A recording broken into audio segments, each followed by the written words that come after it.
Amados irmãos, boa noite. Sejam muito bem-vindos. Esqueci a minha máscara no carro, e aí eu pedi para o nosso amigo trazer uma máscara para mim. Assim que eu pus a máscara no rosto, ela quebrou. Eu vou precisar daqui a pouquinho.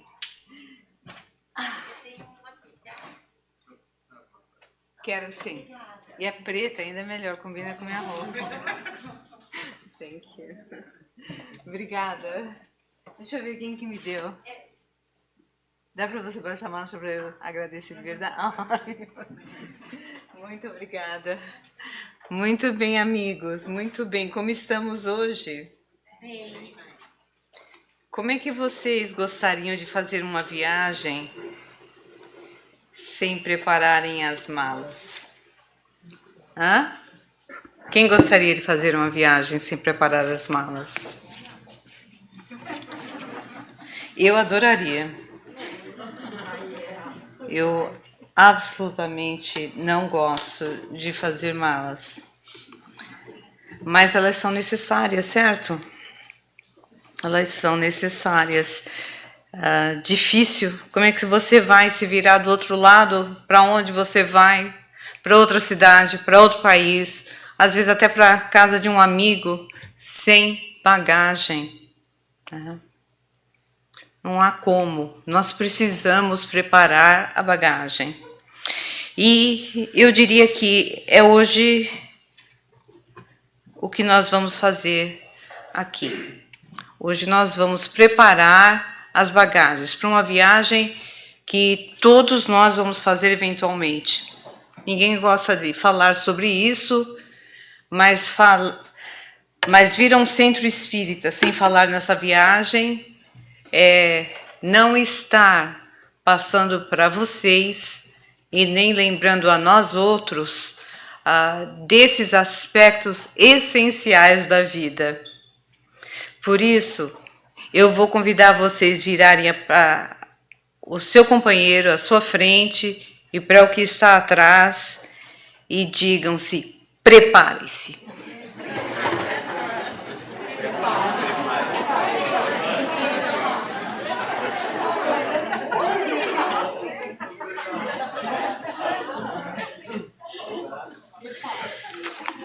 Pouquíssimos de nós, já teve a oportunidade de alguma forma nos prepararmos, de termos amigos próximos que já tenham nos passado do que seja experimentar o gostinho dessa viagem, mas todos nós vamos partir para o plano espiritual. De lá nós viemos, para lá nós retornamos. A vida na Terra parece sem fim. Primeiro que a gente esquece tudo do passado. Não lembra de onde vem. Não sabe para onde vai. Então a impressão que a gente tem é que a vida é aqui mesmo. Começa aqui e acaba aqui. Como é que nós vamos criticar quem pensa diferente? Você não lembra de onde você vem. Você não sabe, tudo escuro, ninguém sabe de nada do que vai acontecer. A pessoa acha que é aqui mesmo. Mas os anos passam. Aí você faz 30 anos. Aí você está tranquilo. Aí você faz 40. Você fala, uau. Aí você faz 50. Se você tem 15 ou 20, você considera a pessoa de 50 já fazendo parte dos semi-mortos. Se você tiver feito 60, você já é considerado idoso. 70, então, como é que não partiu ainda?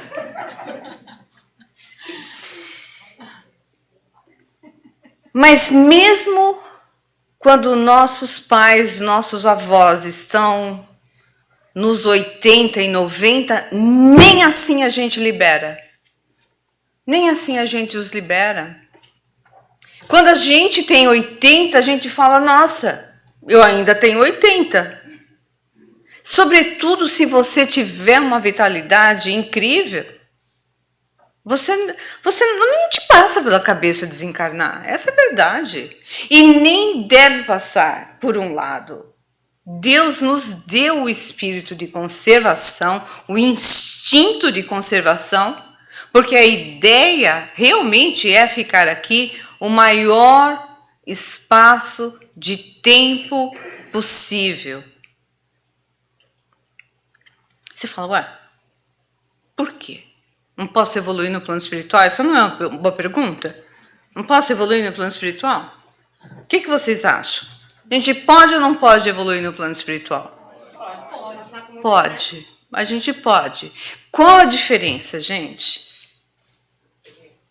Por que os mentores dizem que a gente precisa realmente reencarnar? Tem as provações, que mais?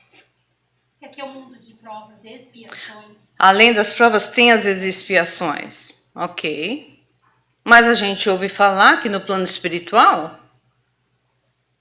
tem gente espiando e provando coisa muito dolorosa e difícil quando vai para as zonas inferiores. E aí, como é que fica? Também está espiando. Se não viveu bem, se não se comportou bem, se não foi uma pessoa ética, nos planos bons é que não estão. Essas pessoas estão lá, ó, no meio do lamaçal. Estão mesmo. Ok? Estão. Eu não quero nem chegar. Eu não quero nem ir lá, ok? Nem descrever aonde eles poderão estar. Isso não é um sofrimento? Isso então não é uma expiação? O que é expiação? É você passar por um sofrimento obrigatório. Você não tem como escapar. Se aprontou, você vai levar. Pronto. É isso que é expiação. Então, a gente também expia no plano espiritual. As provas também existem. Mas eu acho que é aqui que você tem a oportunidade de evoluir. Por quê? A questão da oportunidade dos afins, né? Eu acho que no plano espiritual você vai se ligar mais aos afins. Aqui você vai ser colocado, interagir com todos. É duro falar quando já tem espírita que já sabe as respostas. Eu acho que eu vou fazer as perguntas assim, olha. Quem não souber a resposta, fica quieto. Olha o que eu falei, todo mundo concordou. Quem não souber a resposta, fica quieto. Todo mundo concordou. O que está de errado no cavalo branco de Napoleão? Hã?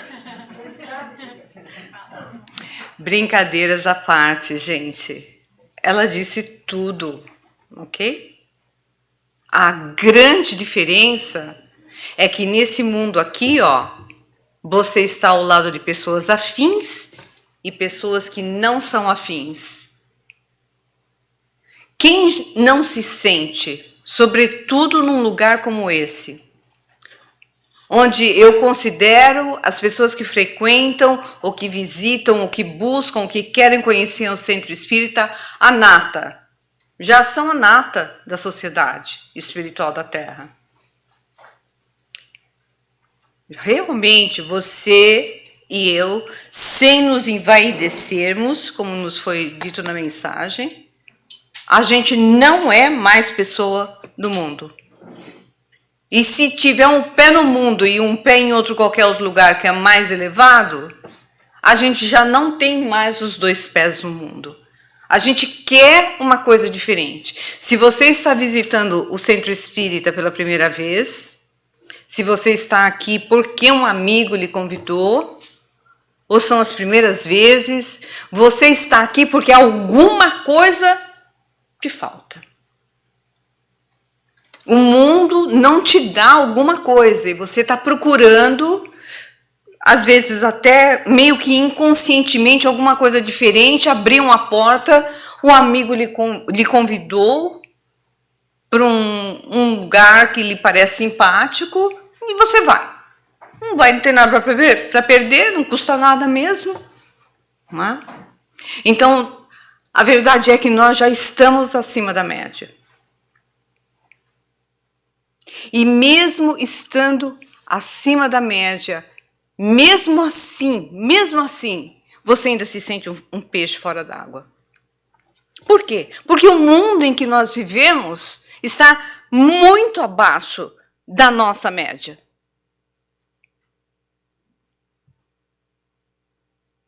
As coisas já não te satisfazem da mesma forma.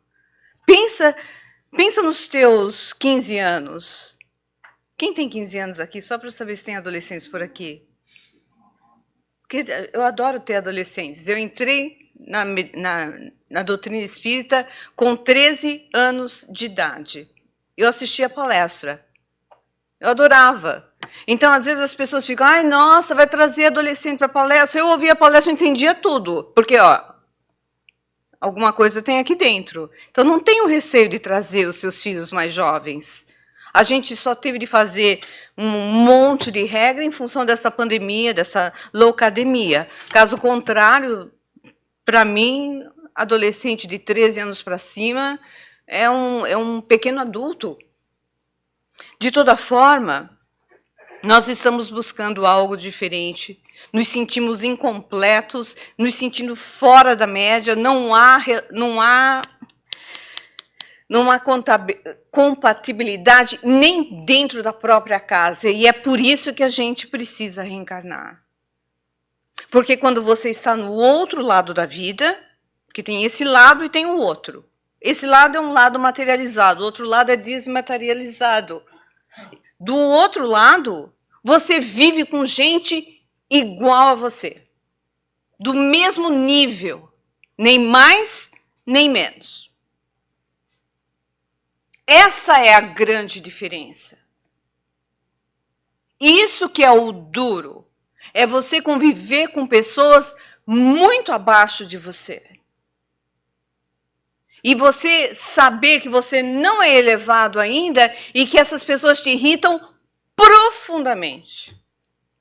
Te testam de maneiras as mais criativas possíveis. Você fala, quando você pensa que você atingiu um nível num determinado relacionamento, seja no relacionamento de casal, com filho, com familiares ou com amigos de trabalho, você é outro teste aqui, é outro teste acolá, é outro teste, é teste de tudo quanto é lado. Não existe permanência na nossa vida. Está tudo sempre mudando.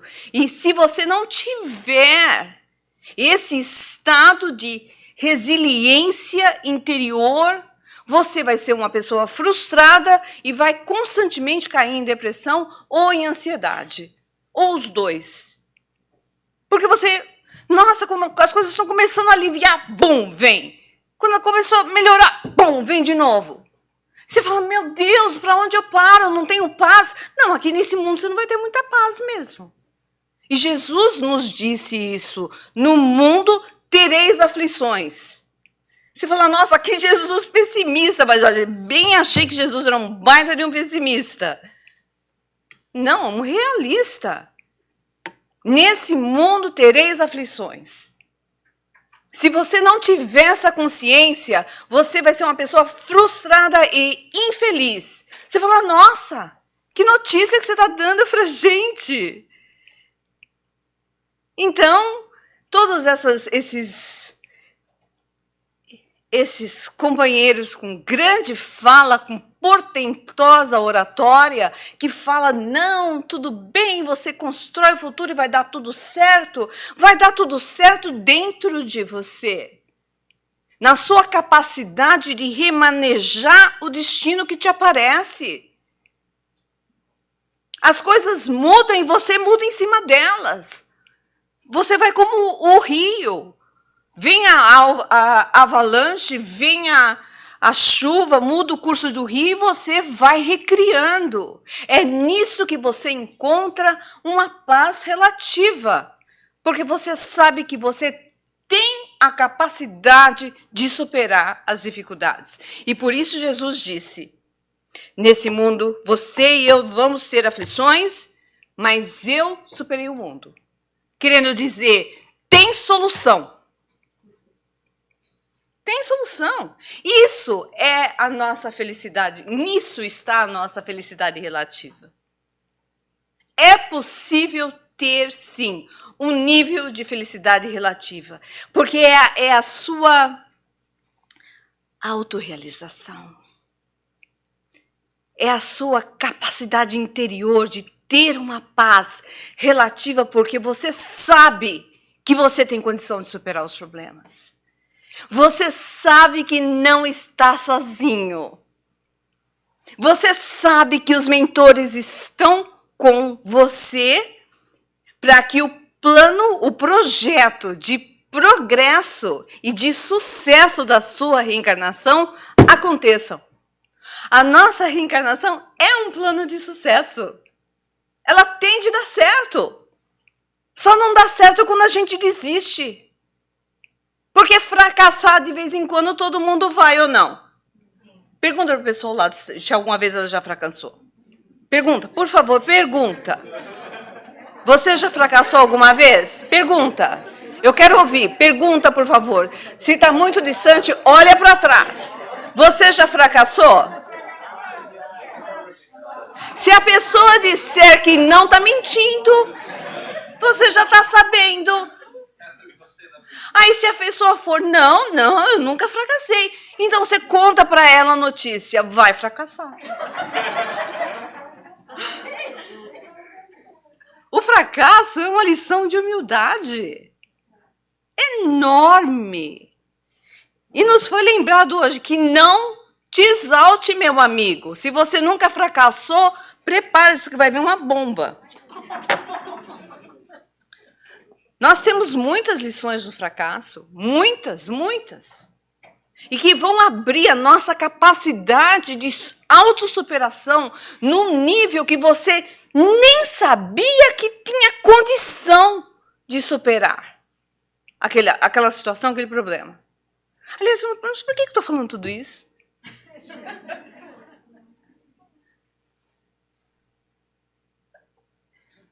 Porque a gente tem uma bagagem para ser levada para o plano espiritual.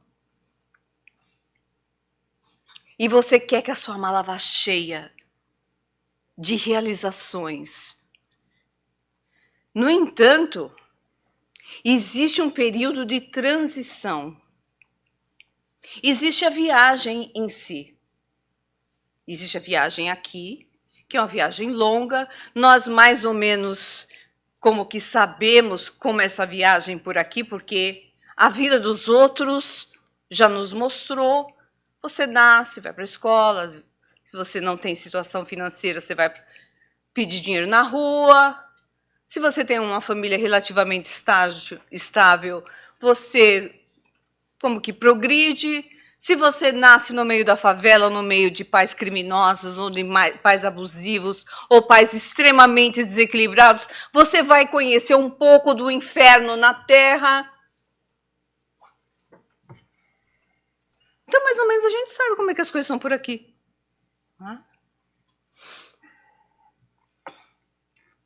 E ninguém vive o inferno na Terra sem ter criado o inferno em outras vidas. Para os outros. Para os outros. Aí vem a capacidade de aceitação para a superação. Porque até a pessoa que nasce em condições absolutamente adversas, ainda e as histórias estão aí para contar, podem ser bem-sucedidas e sair daquele mundo, daquele inferno astral e real.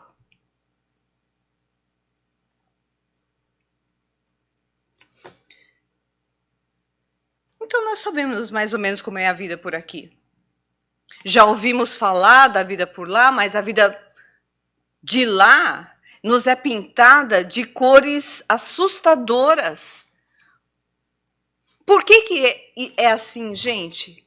Por que quando as pessoas falam da morte, ou do que possa vir a existir depois da morte, é pintado com cores dolorosas, de forma tétrica, difícil? Por que vocês acham que as pessoas têm essa visão difícil, dolorosa, do que acontece depois que a gente parte? Eu não estou me referindo à dor emocional, hein, gente?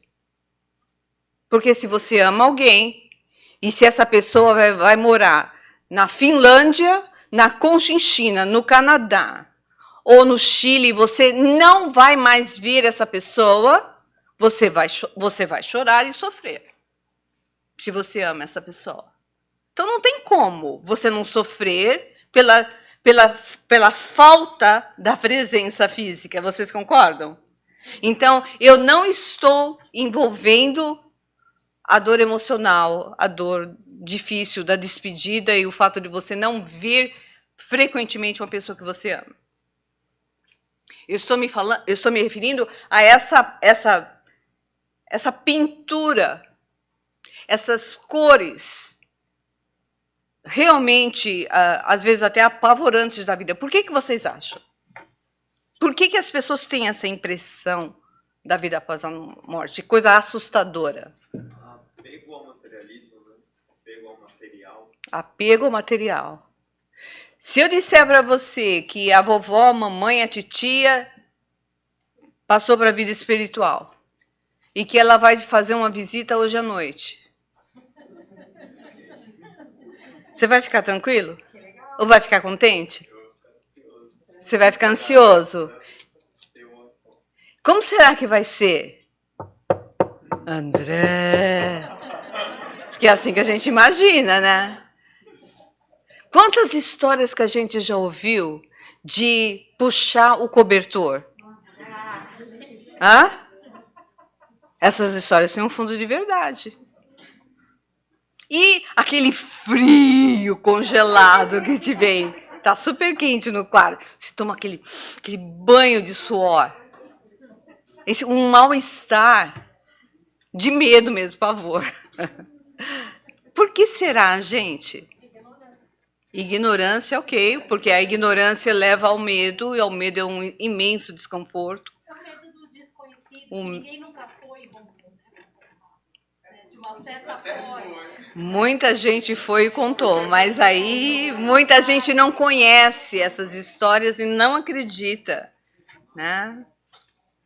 Eu acho que é porque o ser humano ele tem mania de racionalizar tudo. Então, quando você não conhece, quando você não sabe, então eu acho que é difícil explicar, mas é porque o ser humano ele tem mania de querer saber tudo. Se ele não sabe, então você vai criar histórias para o que você não sabe, porque racionalmente você tem que ter uma resposta. Ok.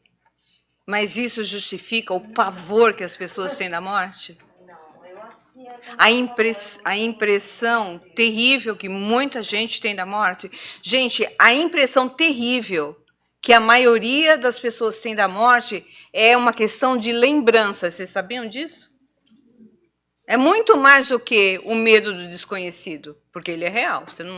Você não lembra da vida no plano espiritual. Se você nunca estudou o espiritismo, você não sabe. Então é natural termos medo. Mas Chico Xavier nos lembra que a maioria das pessoas vem do umbral. E não era bom. A lembrança subconsciente que você tem do plano espiritual é a pior possível. E é por isso que você não quer voltar para lá. É por isso que você tem medo de voltar para lá.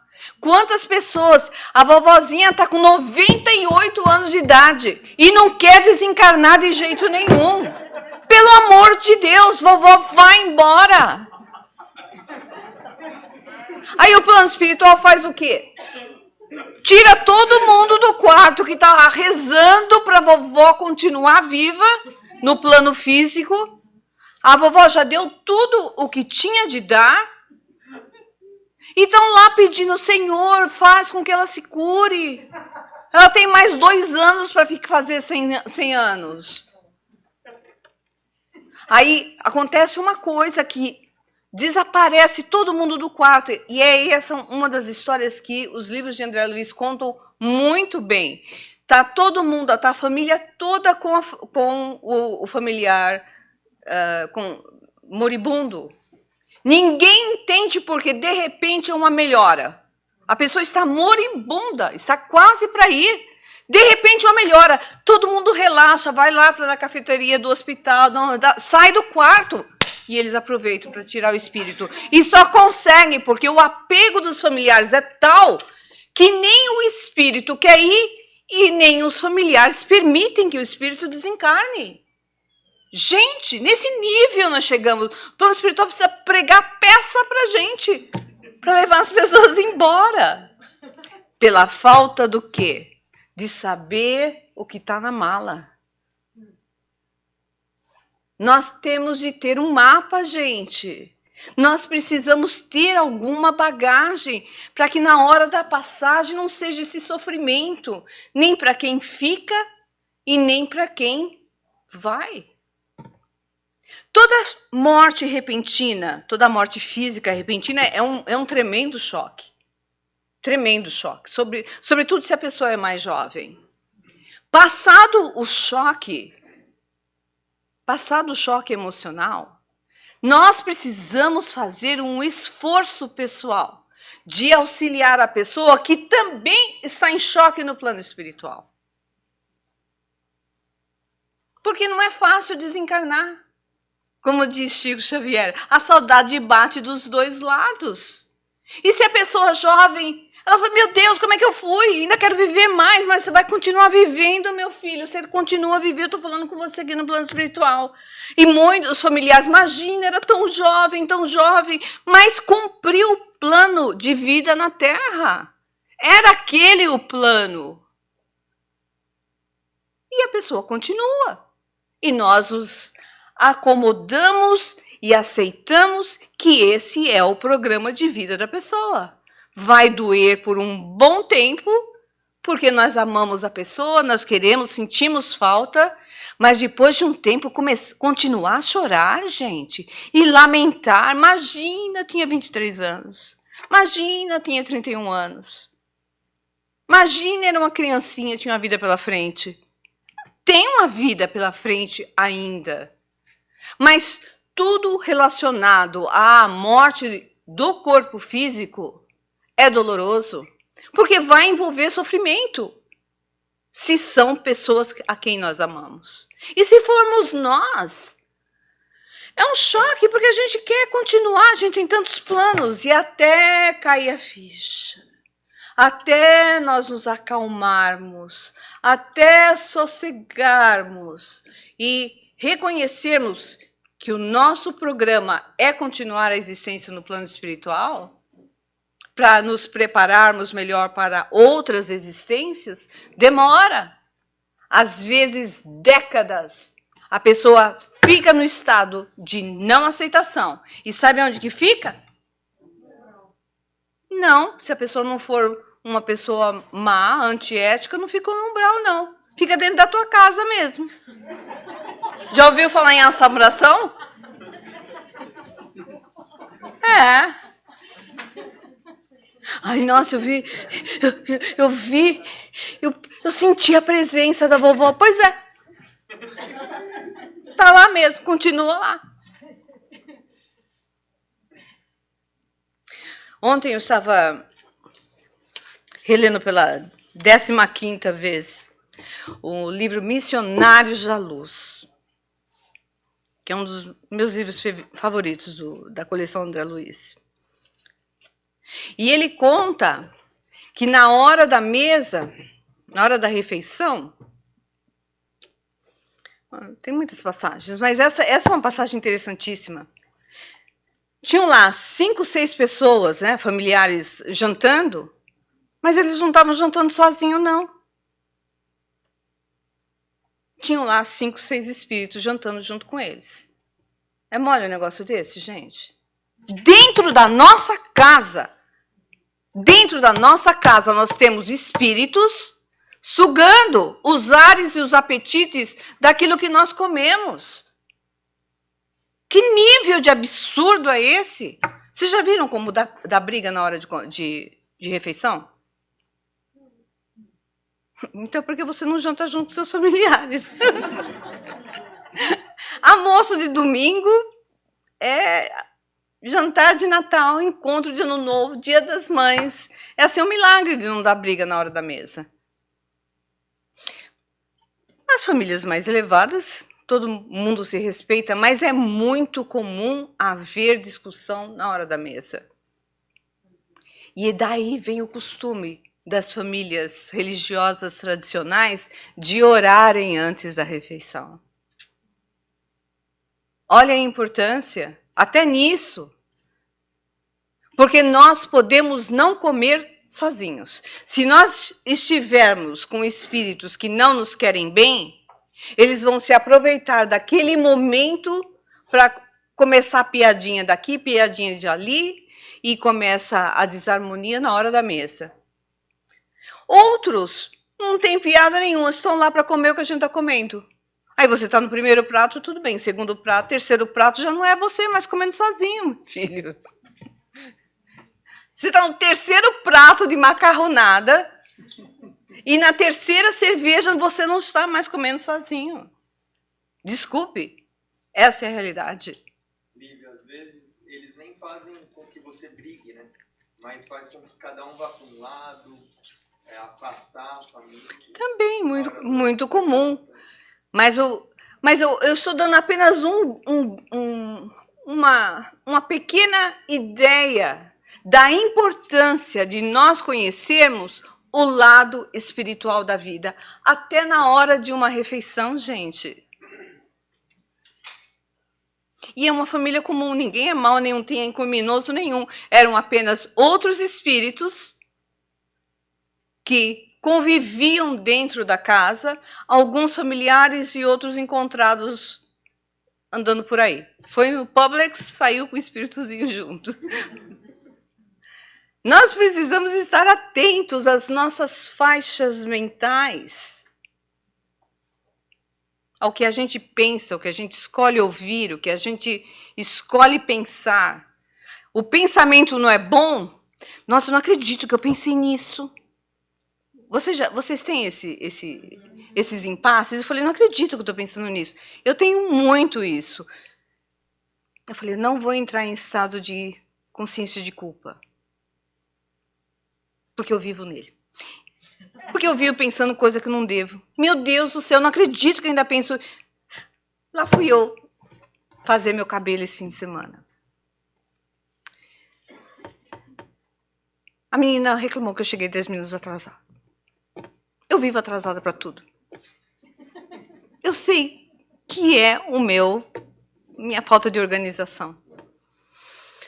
Eu sentei na mesa e falei, essa criatura vai colocar a mão na minha cabeça. Como é que eu vou sair daqui?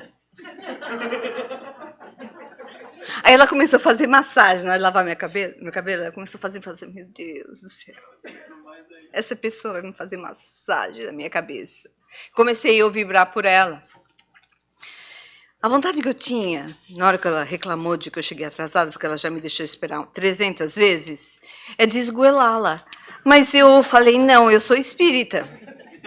Eu não posso ter esse pensamento, mas esse pensamento existe dentro de mim. Graças a Deus existe Kardec, que vai me dizer que a única coisa que eu posso fazer para me considerar uma boa espírita é domar as minhas más tendências. Eu falei, não esgoelarei a menina nem com as minhas mãos físicas nem vibratórias.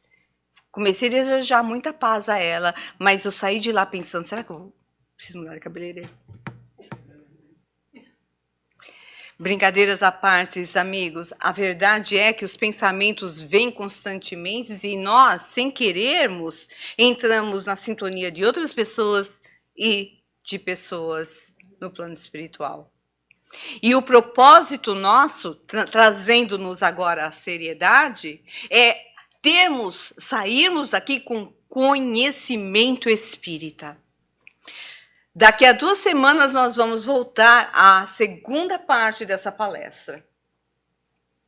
Porque o conhecimento espírita pode nos livrar de situações desagradáveis, outras comprometedoras e outras perigosas.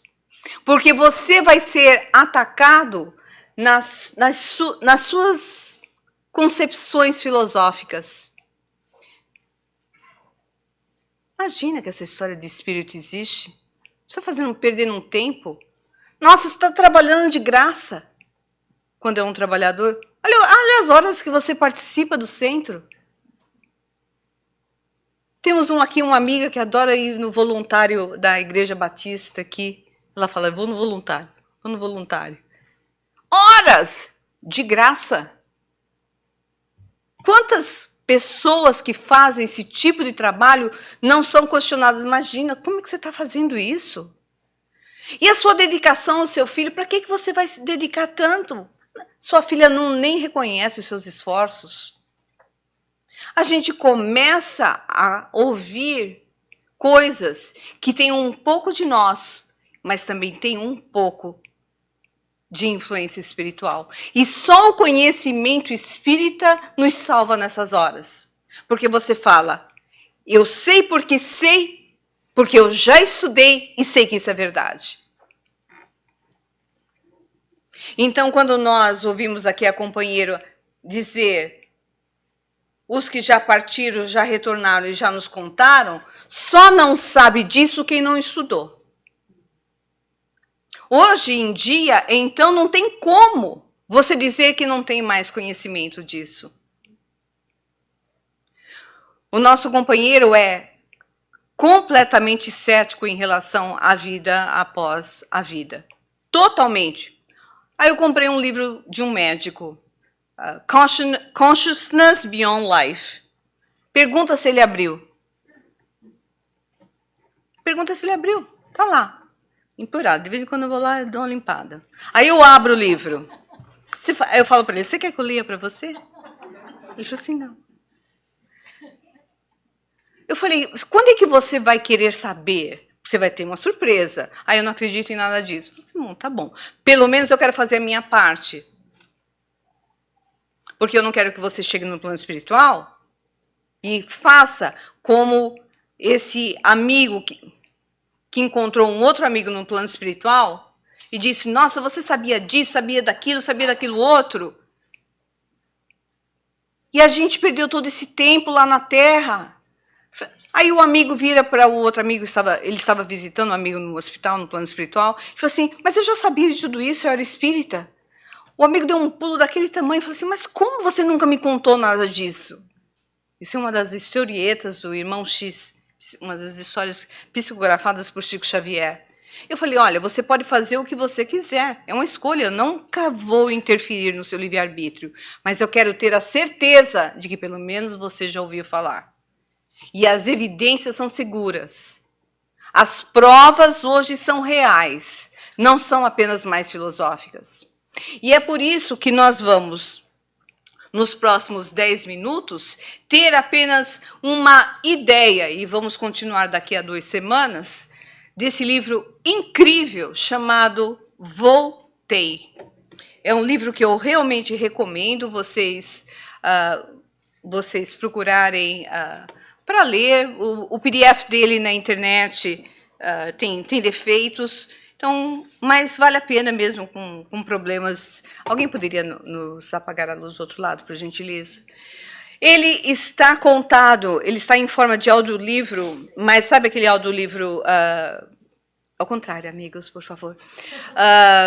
Sabe quando ele é contado por um computador? Né? Então é ruim, mas depois de um tempo você acostuma. O livro é fantástico, bem fininho. E aqui o livro conta, faz exatamente isso. O nosso amigo desencarna e volta para contar. De quem que nós estamos falando? Nós estamos falando de um ex-presidente da Federação Espírita Brasileira. Um trabalhador espírita, assim, daqueles maravilhosos. Um homem de grandes posses, foi um dos maiores empresários na época, brasileiros. Foi, se eu não me engano, uma das empresas, ou a maior empresa, ou talvez a única empresa dele, tenha sido aquela RCA Victor, né, aqueles discos, né? Companhia de discos. Foi um homem de grande criatividade, auxiliou o movimento espírita de forma demasiada, abriu a livraria na Federação Espírita Brasileira e foi um dos presidentes da Federação Espírita Brasileira. E entre os amigos ele sempre dizia, quando eu desencarnar, eu quero voltar para contar a história. Eu quero contar para vocês como foi. Foi isso que ele fez. Lá foi ele desencarnado no plano espiritual, como ativo como era, em contato constante com Chico Xavier, e obviamente no plano espiritual, um homem de bem, um homem de qualidade. Opa, tá. Isso não é bom? Isso tá, como é que tá? Tá no tempo? Isso aqui jamais deveria estar no tempo.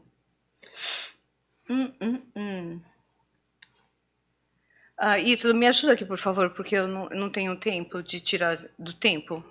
Por gentileza. Então, não, vai me tomar tempo e eu não tenho tempo. Então, cadê o Ítalo? Ele está fazendo remoto? Então, agradeço, obrigada. Não, ele está mexendo lá no computador lá. Remoto. Maravilha. Então, o que ele fez? Foi ele lá tentar escrever através do Chico Xavier, ou seja, psicografar. E ficou extremamente contrariado.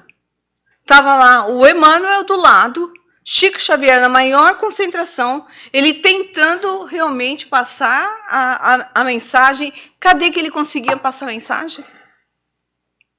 O Chico Xavier se colocando à disposição dele, ele não conseguiu entrar em sintonia por falta de identidade vibratória, não é? Ítalo, cadê meu slide?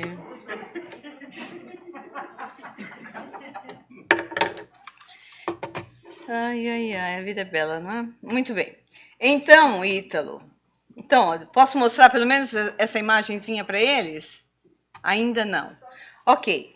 Então, o que nós vamos conhecer? Nós vamos conhecer um pouco do processo do desencarne do irmão Jacó. O nome dele é Frederico Figner, mas ele assumiu um pseudônimo no livro de Irmão Jacó. E aí começa a contar, não é? Ítalo, eu só peço que você não mostre nenhuma dessas figuras chocantes. Porque se você mostrar, você sentirá a força do meu choque. Ok? Muito bem. Então, lá foi ele. Começou a desencarnar, gente. E o corpo dele duplicar. Começou a sentir todo o processo do desencarne, sentindo 2 corações batendo ao mesmo tempo, percebendo a presença do mentor, e ele em estado de agonia, um espírita com profundos conhecimentos doutrinários, conhecendo a vida após a morte, mas sem se preparar para o processo do desencarne.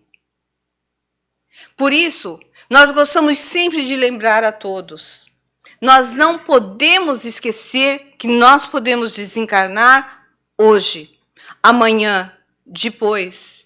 Pergunte-se de vez em quando, se eu desencarnar hoje, como é que eu vou estar? Eu estou preparado?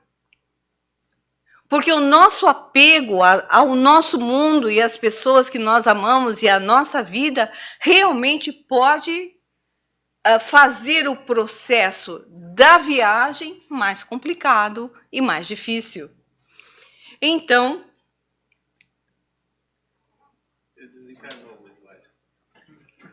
Ítalo, olha só.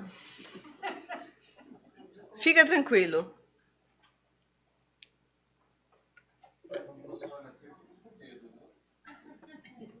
Se passar, eu volto atrás. A gente fica voltando atrás, ok? Não há problema. Então, posso colocar aqui, Ítalo, por gentileza? Pode ser?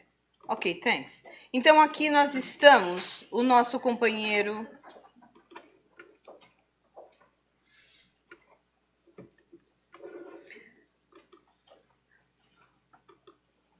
O nosso companheiro tentando desencarnar, olha a carinha de contrariedade dele, não conseguindo fazer a psicografia através de Chico Xavier.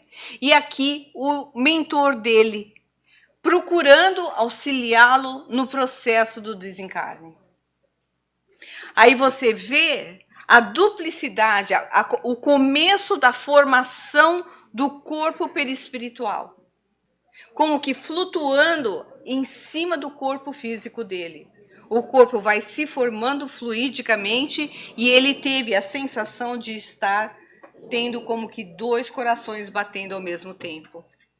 Nesse ínterim, ele vê quem?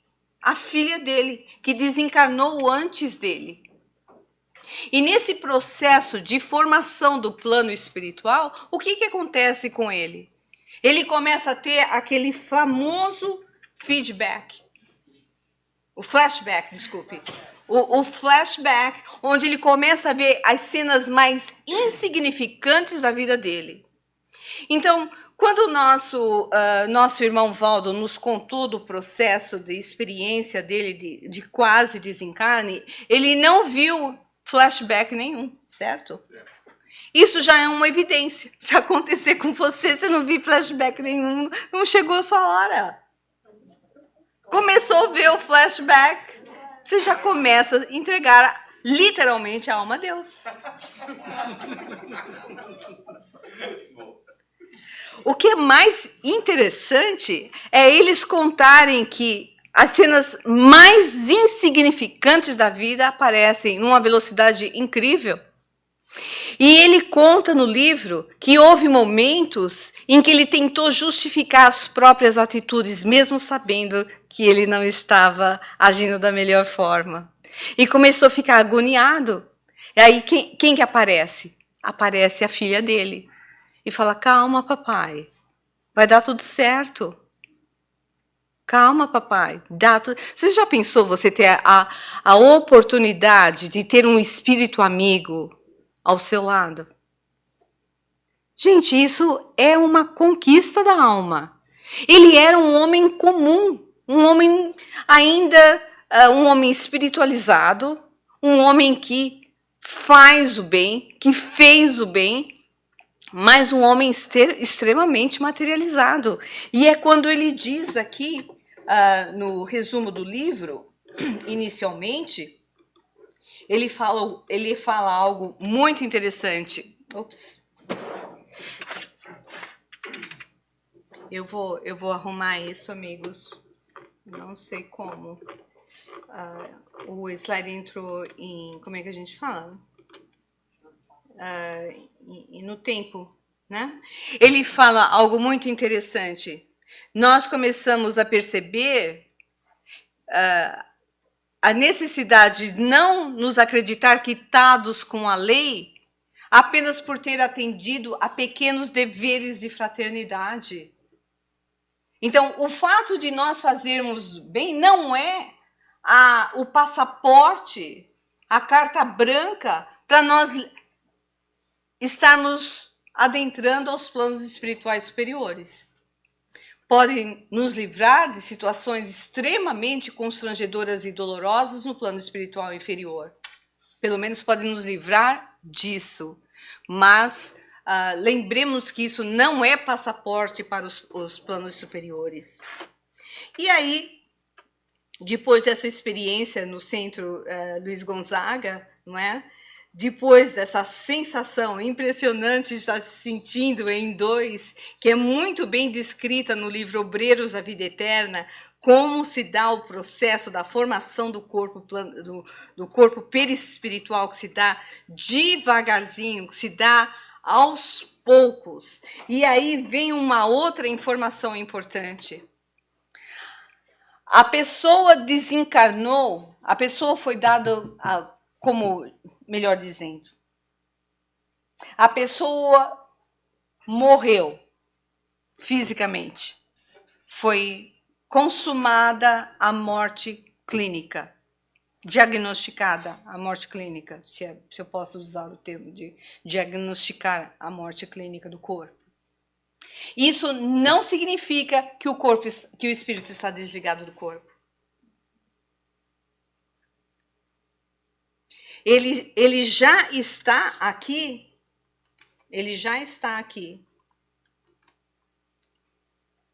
clinicamente morto, mas ele não está desligado do corpo.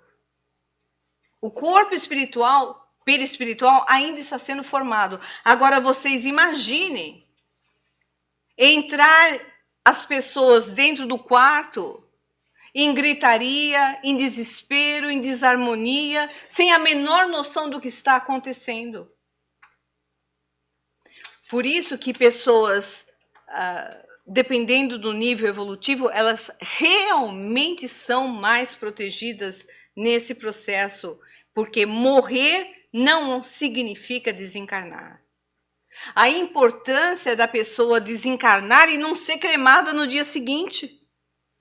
Ou ser enterrada no dia seguinte, gente. Que nós demos, segundo o irmão X e Emmanuel, que nós demos à pessoa pelo menos 3 dias, se possível. Portanto, pelo menos o velório. Claro que em meio a essa pandemia, isso não é possível. E os espíritos são amparados e protegidos e socorridos de formas diferentes. Mas o normal é que, se possível, havendo condições financeiras, que se dê pelo menos uma noite entre o desencarne e a consumação final do corpo físico. Então, nós estamos aí, nesse momento onde o Frederico, o irmão Jacó, está sendo atendido pelo mentor dele atrás, que está promovendo a operação magnética do desencarne, a filha dele do lado. E cadê o Frederico, gente? Cadê o irmão Jacó? É esse corpo combalido, olhando para o corpo dele. Ai, meu Deus, não é que eu morri mesmo? Não é? Será que vamos ser nós, com esse nível de surpresa? Provavelmente. Aí ele tá, vai, não vai, é isso? Aí ele já... Aqui ele estava, vai, não vai. Aqui, olha, você vê a formação, o corpo, o perispírito, o corpo perispiritual sendo formado. Aqui também, ó. Ele conta no livro que ele sentiu 2 corações batendo. Quer dizer, o final do corpo físico e do corpo espiritual começando a bater o coração no corpo espiritual. Então, aqui ele já estava desencarnado, a formação do corpo espiritual estava sendo feita, e foi nesse processo que houve o flashback da sua vida inteira. E aqui o corpo dele já se formou, mas ele literalmente convalescente. Agora, quem aparece? Olha só que maravilha. Ele era um dos presidentes da Federação Espírita Brasileira. Quem foi o primeiro presidente da Federação Espírita Brasileira? Bezerra de Menezes, não é? Então, quem teve... Já pensou receber a visita de uma entidade dessa envergadura? Não é? E Bezerra de Menezes convidando o Frederico a ir com ele. O Frederico não conseguia nem se levantar. Está aqui o mentor dele, a filha dele procurando auxiliá-lo, mas vocês veem o fio saindo da cabeça dele, ligando ao corpo? Ele não está desligado do corpo ainda. E aí o Bezerra fala... Vamos deixá-lo, ele ainda está muito o quê? Apegado à sua casa. Nós não vamos conseguir levar, ele está muito apegado ao apartamento dele. É possível um negócio desse? Aparecer um Bezerra de Menezes para você, você fala, eu vou ou não vou? Eu vou ou não vou? Eu não sei. Deve ser uma ilusão minha. Aí o que faz Bezerra de Menezes? Ele promove, assim, vamos fazer o seguinte, eles estão no Rio de Janeiro, não é? Esse vai ser o último slide que eu vou mostrar para vocês. Ele promove a ida do Frederico Figner para as praias do Rio de Janeiro.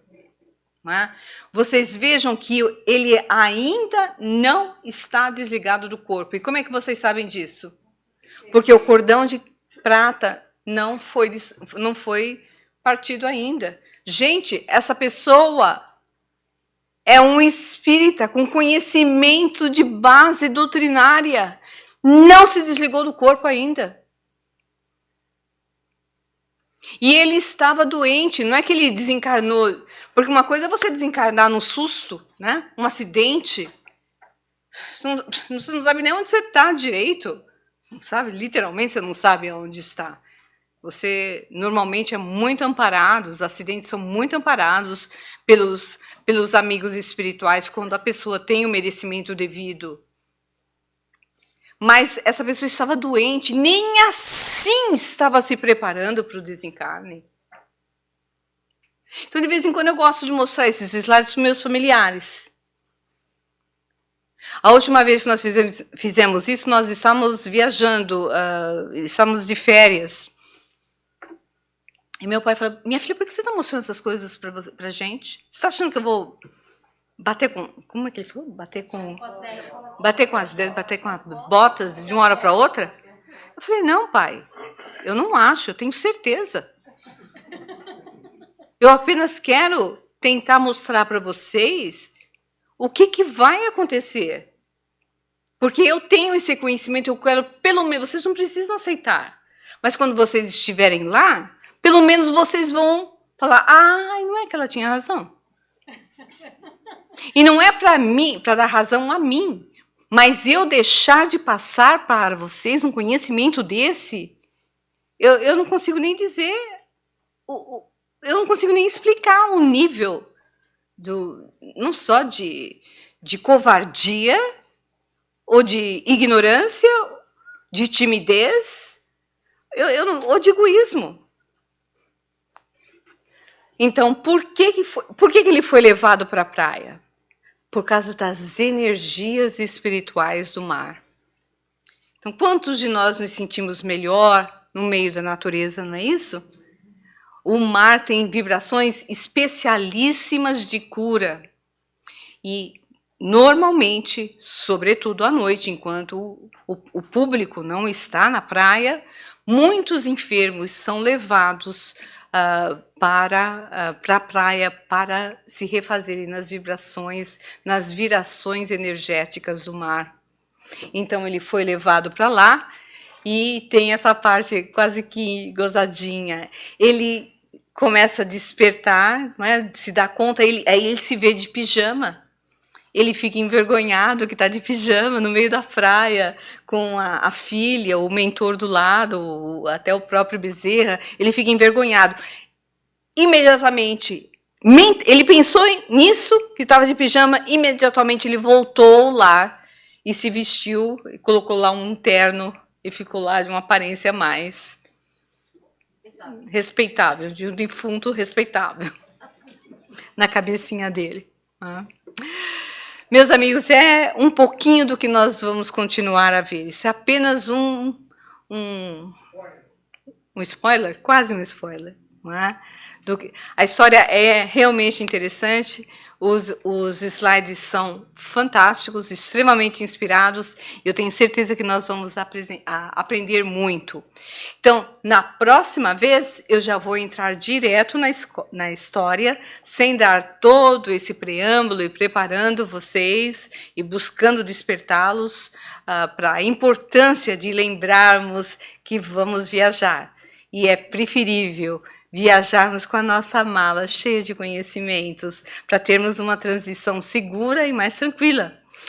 E com isso eu deixo a todos os nossos votos de muita paz. Convidem seus amigos para nos acompanharem daqui a 2 semanas, na medida em que nós vamos continuar. E os slides são realmente maravilhosos. Que não seja hoje, né, Lívia? Como assim? A viagem. A maioria de nós ainda Eu não fiz a mala ainda ninguém fez, mas é importante a gente lembrar de fazer. A gente nunca sabe quando vai ser chamado. Isso não deve ser motivo de nos assustar. Mas não é preferível fazer uma viagem sabendo para onde a gente vai, gente? É ou não é? E viver a vida aqui ou viver acolá, onde Deus nos chamar. A nossa parte é ficar por aqui mesmo, porque é realmente muito difícil reencarnar. A fila é enorme e as pessoas cada vez têm menos filhos. Portanto, é verdade, o que torna a reencarnação cada vez mais difícil. Então, vamos ficar aqui o mais tempo possível. A nossa parte é cuidar do corpo, cuidar do espírito, mas também cuidar do corpo. Nós desejamos a todos muita paz, muita harmonia, uma boa semana. E o nosso irmão Valdo vai nos conduzir à prece final e a alguns momentos de vibração à distância. Muito obrigada a todos.